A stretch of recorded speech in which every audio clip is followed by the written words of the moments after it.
Column जाएं तो जाएं कहां, हिस्सा दुवम। हाल ही में मैंने एक कॉलम लिखा था, एफआईआर दर्ज होने पर मिठाई की तकसीम, यानी एफआईआर दर्ज होने पर मिठाई तकसीम की गई थी। आगे के मामला तो बाद की बात है, वो कॉलम बड़ा हिट हुआ था। कहने का मतलब ये है कि एक एफआईआर दर्ज कराना यहाँ मुश्किल हो गया है। अहलकार जानबूझकर चक्कर लगवाते हैं, उन्हें सब कुछ पता होता है, लेकिन वो माल पानी बनाने के चक्कर में रहते हैं।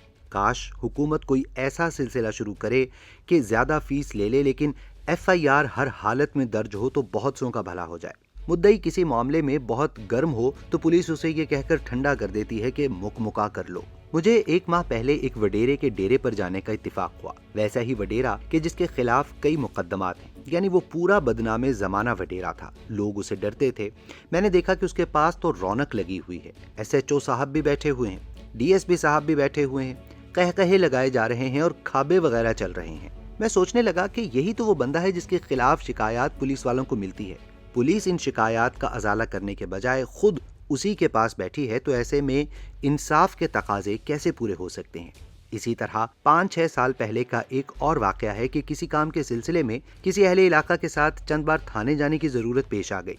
मैंने देखा कि इलाके का जो लफंगा तरीन बंदा है, लोग जिससे तंग और जिसके खिलाफ शिकायत करते हैं, रोजाना एसएचओ के पास आता है। एसएचओ का नाम मुझे याद है, लेकिन मैं यहाँ राजदारी ही रखूंगा, पर्दादारी भी कोई चीज होती है। मैंने एसएचओ से पूछा कि ये तो इलाके का बदनाम तरीन शख्स है, इसका रोजाना आपके पास क्या काम है।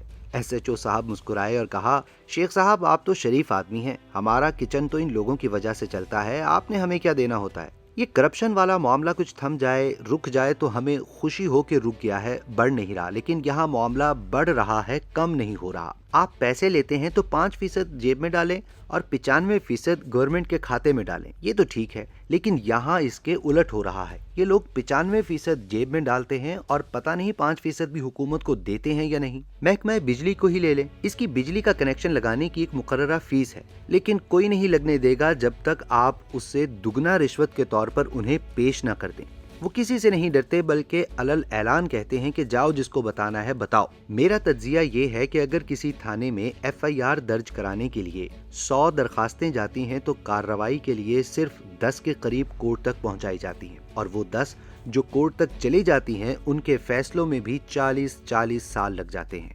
सुबह 9 बजे आ जाओ और शाम 6 बजे तक खड़े रहो, पता नहीं कब आवाज आ जाए। दोनों पार्टियों का पहुंचना जरूरी होता है। अगर किसी वजह से ना पहुंच सकें तो वुकला का एक पूरा ग्रुप वहां ये बताने के लिए पहुंच जाता है कि जनाब मुद्दई तो आ ही नहीं रहा, इसकी जमानत ले लें। जमानत मिल जाए तो फिर कौन पूछने वाला है। हालात इस हद तक नीचे चले गए हैं कि हमारे मुल्क का पासपोर्ट दुनिया का बदतरीन पासपोर्ट बन चुका है कि 200 ममालिक में इसके बाद सिर्फ अफगानिस्तान का नंबर आता है। हमारे मुल्क का नाम कितना अच्छा, कितना प्यारा है, इस्लामी जमहूरिया पाकिस्तान, लेकिन हमने अपने इस खूबसूरत पाकिस्तान को कितना गंदा कर दिया है।